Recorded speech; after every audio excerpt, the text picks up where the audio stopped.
Welcome to Inside of Mine. I'm Tom. Well, I'm Joe. And this is the Inside of Mine chat show. A quick disclaimer, Joe and I are not professionals in the topics we discuss. We talk from a subjective point of view from our beliefs and experiences we've gone through in life. Secondly, we absolutely love doing these videos, so whether it's a podcast or this chat show, please like, subscribe, or even share this episode with your mum. It helps us out massively. Now sit back, relax, and this is where we debunk fitness. Joe, pleasure to see you. I want to start this off with you. Obviously, fitness is, I'd say, in your eyes, your bread and butter. So what is your general routine at the moment when it comes to fitness in terms of rugby, gym, and what's going on around you? Yeah, we had we put it out. We put a poll out to our sort of audience, didn't we? And we had a few people asking about our sort of routine, so we thought we'd chuck it in there as well, guys, with there's some interest around it. I think my personal sort of routine, as it were, my favourite word, is probably 4 to 5 days a week in the gym, and that's usually weights based, and obviously teaching Pilates as well. So I'll do sort of a Monday through to Friday. Friday's a lighter day because of games on the Saturday. Rugby training Tuesday, Thursday evening, obviously match day Saturday, and I'm doing sort of gym about 4 to 5 days in between, depending on how the body's feeling. Do you ever do the Pilates? Do what, sorry? Do you ever do the Pilates when you're in there? Yeah, so it's a good question. So I try and do, like, if my hamstrings are really tight, for example, I'll do like the hamstring section in the class itself, and then I'll teach a lot. I'll focus more on what the clients are doing in the class in between. So you can teach quite selfishly, and my boss actually encourages that. So they're like, well, if you've got a tight lower back, then stretch your lower back with the, you can be selfish with it. You can teach a bit more on that side of things, and add a bit more if you need to if you're tight in certain areas. But I try and do as much as possible because I did a lot more prior to teaching it. So when you're teaching in the class, you've got to be focusing on what everyone else is doing. So yeah, what about yourself? For me, so I have a bit of a random schedule. This is just something that works for me. It might not work for everyone listening, but I personally, I'm not enjoying gymming at the moment. Okay. But I need to gym just for my mental state and also so I don't get injured in sport. Interesting. So I'm really struggling gymming at the moment. I go through phases of like loving it and hating it. But I think just having the discipline to do it when you hate it is just like the most important thing. So for me, I do Monday, 6 a.m. at March On, Tuesday 6 a.m. at March On. Obviously, you don't have to do it that early. I just do it then, and then I'm up and I come back, have my breakfast, I can relax and then start working. But I just get those 2 sessions done at the start of the week. So it's like it's done. I can relax now for the week. I know I've done my lower body and my upper body. Yeah. And that gives me a bit of peace of mind. Tuesday evening, I then have rugby training. Wednesday, I literally would just do a walk. Wednesday is like my nice day, where like I don't actually do any hard physical fitness. I'll just go for a walk or just be outside for an hour or so, take the dog out for a walk. Thursday, I'll then do a lighter gym session at Henley for rugby and train in the evening. Friday, I'll do nothing. Saturday, I have a game. And then Sunday, I'll do recovery after that game because I'm normally in pits, which is pretty unpleasant the Sunday afterwards when you're like, wake up in the morning, you just can't move. But it was weird when you're not playing. I don't know if you're the same as this. I actually miss that pain when I've been injured and not playing for a while. It's a strange one, isn't it? You've got to miss that pain on a Sunday morning. When you get close to 30, which I'm a lot closer than you are, you miss it a lot less. Yeah, that's fair enough. I'll pick up on a few things you said, if you don't mind. I think why is it that you don't think you're enjoying the gym that much? I go through phases of this. Probably mindset in terms of like I'm thinking about other things. Like normally when I'm really good in the gym is when like everything else in my life is sort of going well and I can go and enjoy it. But I feel like at the moment gym's become like feels like a bit of a chore in terms of like I'm going because I know it's good for me and I always feel better afterwards. Yeah. Like, I don't necessarily want to go because when I'm in there I'm constantly thinking of work or I'm thinking of other things or things I've got to do later that day. I'm just very busy at the moment. Obviously, this time of year, as we talked about on the previous one, it's just like it's tough. Yeah, like mentally, and I wouldn't say I'm in the best like mental headspace at the moment. Like nothing awful, but like very very stressed at the moment with stuff going on. So I think when it comes to the gym, sometimes it's a bit of an escape, but at this point in time, it feels like more of a chore. You feel better once you've been. Is that usually Yeah, how? I always feel better once I've been. To be fair, sometimes you go and you're just really not with it, and that's fine. Like I think everyone just gets days out, but say 90% of the 95% of the time, I feel so much better after. I walk out of the doors and I'm like, I've done every rep of every set. I worked hard. I can tick that off for the week, and it's just Yeah, like a good feeling. yeah, yeah, Almost relaxes me and makes me happy that I've been able to go and do that when in my head, I woke up and in my head I was like, nah, I'm not going. Let's yeah, no, think of any excuse not to go. But when you go and actually complete it, it's almost just like yeah, I'm that guy. I'm still that guy. yeah, yeah. That's the feeling I get. Can I also ask you how you could, for those that were asking on our platform the other day, and there were those who really were interested in it, is how do you break down what you're working out on those days? If you're doing 2, 3, 10 sessions a week, whatever, how do you break down the sort of body parts that you're working out as and when? Yeah. So for me, I get quite lucky. The sessions I do are planned meticulously by the March On guys, and they are amazing CrossFit programs. So Okay, Monday, yeah, I like functional fitness CrossFit is just cool. like that's the best thing for me. If I'm, I know it sounds a bit like, oh come on, like you should just do better than that. But if I'm in the gym on my own, I can get a bit lazy sometimes, especially if I'm not pushed, and I'll just like lie on the bench for a bit. I'll be like, oh. When I'm like in a group of people doing these sessions that are programmed like functional fitness, CrossFit, high pace sessions, you don't have time to think. You've just got to do. And I'm Mm-hmm. really good when it comes to things like that. So I think for me, the Monday split of going CrossFit. So I do the CrossFit Monday, Tuesday. So Mm-hmm. that'll be lowers Monday. So it's Monday today, so that's what I did today. So it was back squats, split squats, thrusters, all those types of things, which is great. And then tomorrow is like an overhead press day, and then there's also bench press in there as well. So Cool. that's like kind of my split CrossFit wise. Then on the Thursday, I'll just do like a full body type primer thing, but I don't need more than that at the moment. I think before when I used to train a couple of years ago, I trained like God, a lot, 5, 6 times a week. Mm-hmm. My body just doesn't need that right now. I've Yeah. got really good split lowers, uppers, and then a full body like relaxed day. It's spot on for me. Well, what's your split when it comes to it?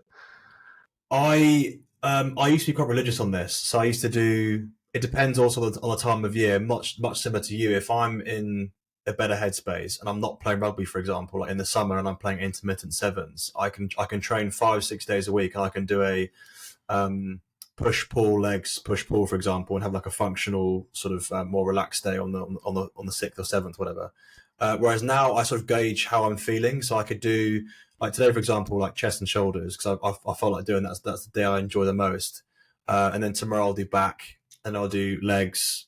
Mm. Regrettably, worst day, and then I'll go back into that push pull type thing. So I still stick to that same pattern, but it can be it's day dependent. So a bit like you, Mm. if I go in there, I'm not feeling a certain thing, I'll just change it up slightly. So I'm not as religious as I used to be, and there are many reasons for that, which we'll probably go into later. Yeah, But I'm not religious. I think one of the most like big difference things I've done is actually like flexibility training. Yeah, It's just like I'm a very is it immobile? If you're immo. like yeah, it's like awfully stiff as a bloke. Like just Yeah, like your lower back's just yeah. fucked. But making sure I do my cardio with rugby, strength training in the gym, and then flexibility stuff as well. That's like the perfect trio for me, and like Mate, keeping my body healthy. 100%. I think coming back to the whole Pilates thing is the amount of people who, when the Pilates movement first started, it was like 99.9% female dominated, and there are reasons for that. Whereas the emergence of young men in getting involved with Pilates since Ronaldo came out and started talking about his Pilates routine, the amount of footballers that are now getting involved with Pilates because it adds literally years into your career. Djokovic, same thing, is mobility and flexibility literally add on years to your career, as well as being able to Mm. be mobile when you're 50 plus and you're able to pick up the grandkids. Because the worry that I've got is because I took it up so late, is because I picked up so many injuries in my time and I'm 30 next year, so it's no age at all. But I do feel, I can feel it. I'm feeling a game 5, 6 days afterwards. So if you can do mobility in between, so anyone watching this is ideally get involved with those sort of the best about what you're doing is because you're doing that sort of CrossFit type thing, it's transversable into rugby. So a lot of those skills you're picking up in that, it's directly involved back into the rugby pitch. So you're getting fit, you're enjoying it, you're with a good crowd, good bunch. It's over an hour as well, so no, you can't be distracted by the phone. It's in, out, done, sets you up for the rest of the day mentally and physically. So anyone watching this who's thinking, oh, I kind of don't want to get involved with it, I've got the time, hour, done, in, out, bosh, class. If you're an early bird as well, it's even better. Side note to that as well is you said about you can't get distracted on your phone. I think Mm. that was another reason like my workouts would always be ruined. It's like I used to have an Apple Watch on, and you know it like pings through notifications of what's So going annoying. on. When I was gymming at like 10 o'clock was like used to be the time my gym when it was like work was like a bit quiet or whatnot, Mm. or I was just like at uni. I'd always do it at around 10, and it Mm. was just if I wasn't training for rugby, and like I just get ping, ping, ping, ping, ping, message, message, message, and I'd be so distracted the whole time. I'd like miss reps, so I miss sets. Actually, just putting your phone away. I know it's just so like it sounds so easy to do, but I find it so stressful. Like Mm. physically, like switching my phone. I'm very addicted to my phone, and Yeah. like putting it away. My workouts are so much better. You don't understand how much like if you like go on the train, like I saw this on the train today. If you're on the train and you just like actually put your phone down and take your headphones out and look around, everyone's just like this. Mm. Like no one's like looking or talking or whatever. It's actually quite scary. I thought that when I was on the journey home today when my phone died and I was just sitting there like everyone's very addicted to their phone. And putting it away, you don't realize how addicted you are until it is away for an hour. Yeah, it's madness. And I think if you were to do a study on everyone who versus the ones who go to those really cool CrossFit spaces and do the class sessions where you can't be on your phone versus the ones who are in the gym for sometimes 2 hours, Mm. it's amazing if you were to sort of look at the amount of time spent on the phone versus the amount of time actually exercising. They're probably on a par, if not more, on the phone than they are actually exercising. So Yeah, there's definitely a place for group exercise, more Mm. so now than ever, because people haven't got the time to be able to waste 2 hours in a gym.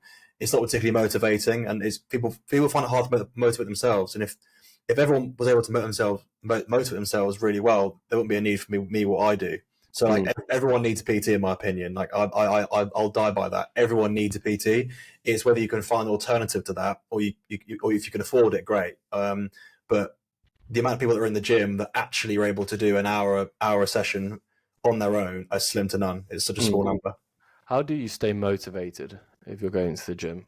Because that's something that a lot of people struggle with is like the Yeah, motivation to actually get up and go, myself included. But yeah. what would be your tips for, in a way, staying motivated Yeah, or it's a really good question. It's like I get asked this a lot. I think for me, even I would admit to anyone asking me this that I have days where I don't want to go to. I mean, in fact, I frequently, almost every single week, will have at least one day where I'm like, oh, I can't be bothered. And there are days where I walk into the gym and walk out after 10 minutes because there's no point me being there. I'm not in the right headspace. I'd rather go home. And those days are for me where I used to punish myself for doing that. Whereas now, if I could admit to myself that if I'm not in the right headspace, I'm better off going home in between for that 45 minutes I have left and just relaxing, unwinding, watching a podcast, going for a walk, than forcing myself to do a really bad day at the gym. I'll feel worse afterwards by forcing and have a really Mm. shit hour, no point me being there.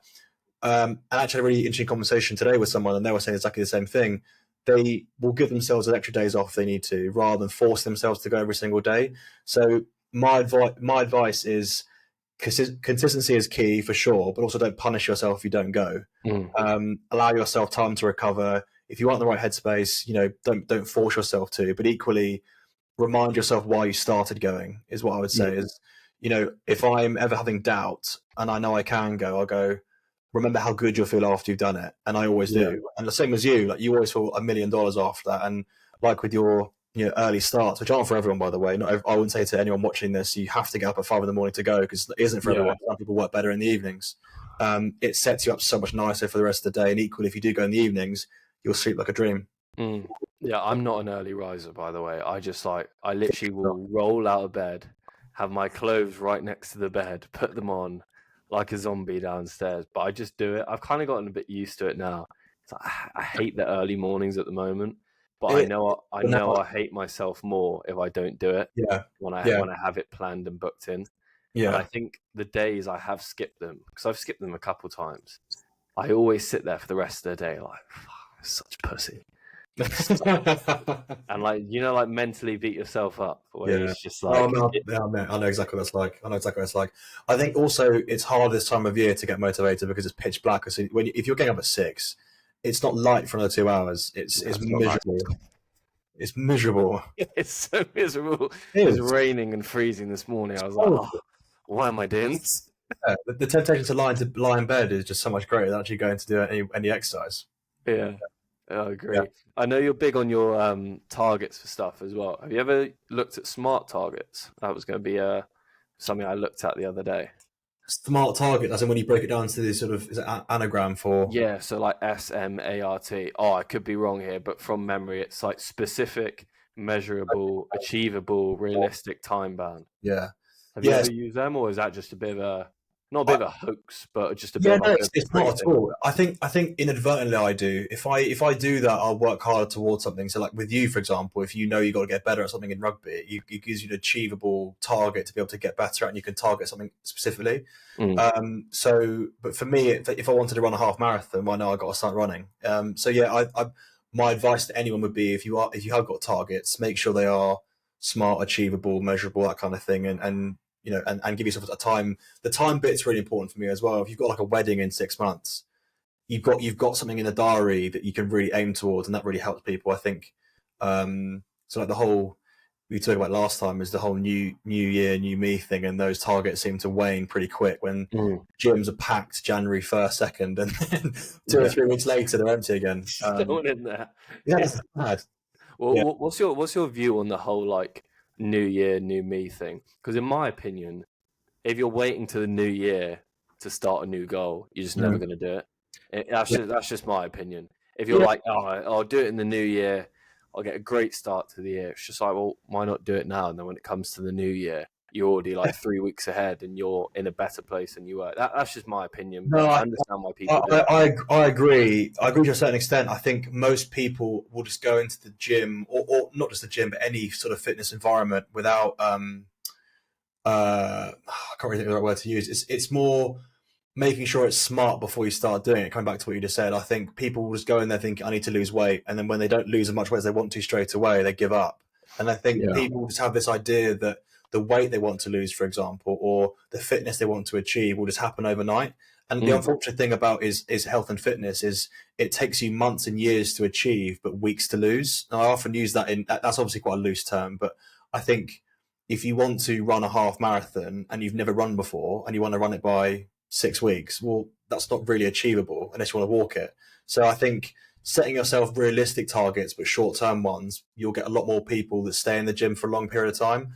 And those that are joining a gym, just seek advice from people. And that's comes from someone who's worked in the gym before. If you go seek advice regularly, make friends with the guys on the gym floor, you'll stay longer because it becomes less of an intimidating environment for those that are finding themselves in a bit of a rut and, finding that their goals aren't being achieved as quick as they would like to, or the diet they looked on the internet and saw isn't working. Well, there's a reason for that. So I think that coming back to the smart thing, I think making sure they are achievable, measurable, and you put a time on them, I think those people will tend to last longer than the ones who just go in there with a thinking, I need to lose a stone by next week. Well, it's like, it's not going to happen.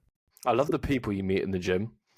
That's literally like my favorite thing is, I know it sounds like so corny for me to say, but like when I go into the gym, it's like when I'm not feeling motivated sometimes, like because we're in groups, like PT groups of 6 or whatever it is, doing obviously the CrossFit stuff, is like you get paired with people who could be like 3 times your age. So I got paired with this guy once who was 65, I'm 21, and I was a bit like, and we just like hit it off, and it was like one of the best sessions I've had. And that's like one of the things about the gym is like you meet these people who you just wouldn't talk to in normal life, in my opinion. Well, I wouldn't, for sure. I wouldn't go out and when I was in the street and go and talk to this 65-year-old guy, but now we're in the gym squatting together, laughing about life, and he's sharing stories. It was kind of like a wholesome moment, which that's one of my favorite things about it.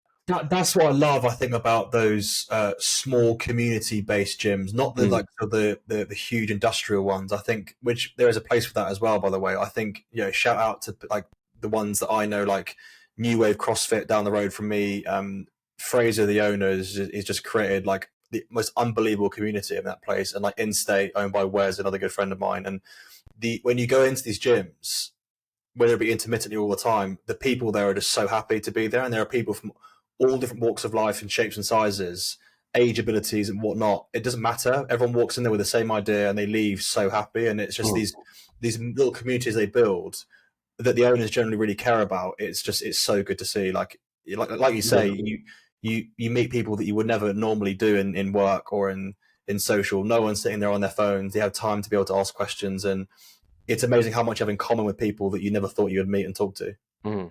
I think that's the problem with the big. Obviously, there's no problem with the big commercial gyms, but in terms of like that community aspect, is like it is so important. Like you said with your guy there who made that amazing community. Did you say New Wave CrossFit? Was it? Yeah, New Wave and In-State. They're actually next to each other in the same like park, like next door neighbours, and they're just like the communities those guys have built is just nuts. But some of like my best mates are people like I used to were people I was with at school who then we used to gym together at like lunchtime, and that's where we kind of like bonded. If you like look back at it, what was the like catalyst of our friendship? It kind of was the gym, because we'd be in there at lunchtime, and then we'd be talking, or someone would have music on, and we'd be like joking around.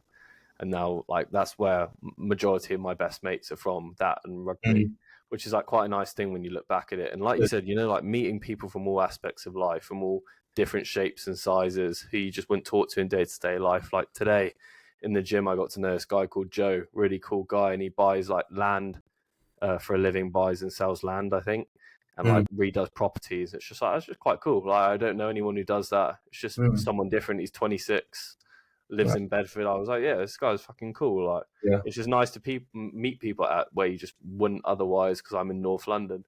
But that's probably one of my favorite things. Like, I look forward to going because of the people now.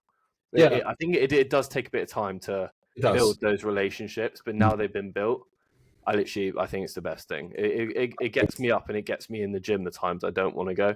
I agree. But on a smaller scale, mate, I've got 3 or 4 people who, even in the gym that I go to, which is really, really small niche place in Isha, and I've had 3 or 4 people in the last maybe 6 weeks who've gone up to me saying, like, who I've spoken to sort of intermittently and said hello to. They've said, "Oh, I saw the podcast. I love what you're doing. It's so nice to see someone who's like like-minded and showing us." It's so nice and wholesome that you get that even at that level of people I've never properly had a conversation with, and that's an icebreaker. Like, I now see them all the time, and we have chats about it, and they give me topics to talk about on this and stuff, which we've dropped in there. It's so cool that you get that, and it's nice that you get people who day to day I wouldn't really know much about, and now I know loads about them and where they're from and their families, and it's just it's wicked. Like, it's such a nice, safe place. And gyms do get a bad rep, and they do. We spoke about it before. Like, gyms are an intimidating place, and for those that do walk in and stay, they realise actually there was nothing to worry about in the first place. It's that initial step, which I think come January, a lot of people do, and they either come or go. If they stay, then they thrive. If they don't, then they can find something that either works for them and maybe regret if they don't down the line. Before we waffle on for too long, as we normally do, I'm going to end it on these 2 myth-busting questions. Myth-busting questions. So the first one I wanted to... Is that? Yeah. Well, the fitness myth-busters, I'll be our new name. This is one of the questions which I see regularly online, which I wanted to talk about, and it was, does lifting weights make women bulky? No. See, this really annoys me, the amount of like girls I know who don't lift weights because they don't want to be like big and muscly. And like, I'm no PT, I'm no pro in this space, but it's just like, doesn't work like that. And obviously weightlifting for women usually results in like a leaner, more toned physique rather than a big, heavy, like testosterone filled physique. Because women typically have less muscle tissue and they produce lower levels of testosterone, obviously, compared to men, which does make it hard to be bulky. I wish people would like know that in a good way. It's like, lifting weights, if you're a woman, will make you look nice and toned, and like, it's not going to make you look like Arnold. And I think that's such like a common misconception when it comes to the gym. It is. And also, what I would say to them, I've had this conversation with so many people who have said, I would love to join a gym, but I don't want to look like a man. It's like, if you think about how much men have to train to look muscly, right? It's that much more achievable for a guy to look bulky than it is for a woman. Therefore, do you realize how much you have to train to get anywhere near that? It's like the disparity of how much a woman has to train to look that way is nuts. You'd have to be the peak of the genetic gene pool. You have to eat X amount of protein just to look anywhere near those guys. So like the weightlifting is good for everyone. Everyone should do it, in my opinion. But women, it should be. I mean, it is the barriers are being broken down. The stigma is ending for women in the gym, thankfully, because the gym that I go to, especially, I think it's so nice to see women in the weights room that aren't intimidated to be there, and it's a stigma that maybe in the last 5-10 years has become lessened. And it's wicked to see, mate. And I think we should be flying that flag and saying that women, you're not going to like men if you go to the gym. Nowhere near. For sure. The second one I wanted to myth bust was cardio is the best way to lose weight. No. Fucking hell. Is this this actually annoys me sometimes. Is like people think if you go for like a 20-mile run, you're just gonna shed all your weight, when it's just like not the case. It's kind of like obviously cardio is good. I'm not saying cardio is not gonna make you lose weight, but a combination of cardio, strength training, a balanced diet is just way more effective in the long term than just going for a long run and not doing anything. And it could be wrong here. This is just something I've sort of picked up over the years. If you want like abs, like proper stick out abs, you need to do like heavy lifting, like heavy squats and stuff like that, don't you?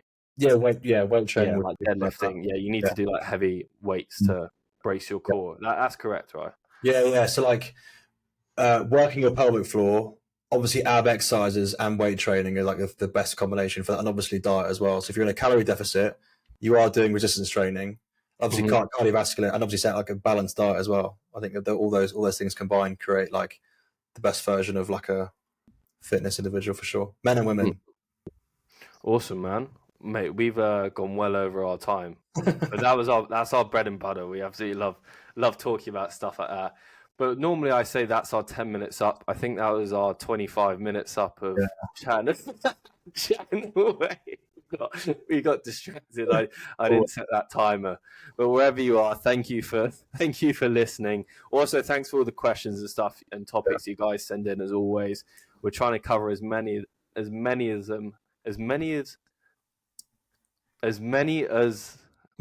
Fucking hell, mate. Do you want to do the ending? I can't talk. We're trying to cover as many of them as possible, so keep them coming in, basically. Any questions you guys have for us, any topics of conversation you want to cover, anything you're desperate to hear about, fire away at either of us or on our platform. We can get them covered ASAP.